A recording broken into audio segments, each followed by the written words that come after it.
Kementerian Sumber Manusia digasa memberi penjelasan berhubung isu pemberian kontrak pembinaan Pusat Rehabilitasi Neurorobotik dan Cybernex Kebangsaan Pertubuhan Keselamatan Sosial bernilai RM654 juta di Ipoh Perak tanpa tender terbuka atas alasan menjimatkan masa. Ahli Parlimen Ipoh Barat, M. Kulasegaran, memberitahu projek itu bernilai RM500 juta ketika dia menjadi Menteri Sumber Manusia era pentadbiran Pakatan Harapan dan harganya dinaikkan kepada RM654 juta ketika Perikatan Nasional memerintah negara. Katanya, semasa saya menjadi Menteri Sumber Manusia pada 2018, projek ini hanya bernilai RM500 juta.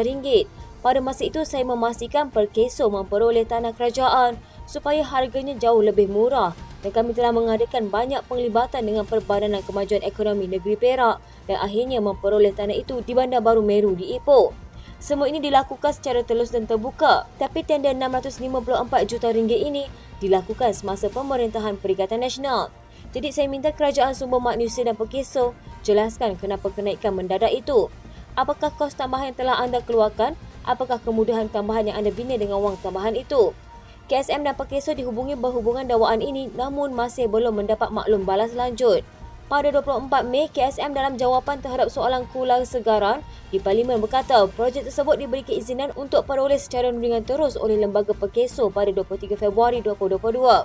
KSM memaklumkan perolehan projek itu dimuktamadkan pada 1 April 2022 dengan kos sebanyak RM654 juta atas sebab penjimatan masa. Bagaimanapun, Kulasegaran berkata pemberian projek besar sebegitu tanpa tender terbuka amat diragui. Dia juga menggesa kementerian atau Perkeso untuk membuat satu kenyataan untuk menjelaskan kepada orang ramai mengenai keputusan kerajaan pada waktu itu untuk tidak memberi tender terbuka dan kenaikan kos projek sebanyak RM154 juta.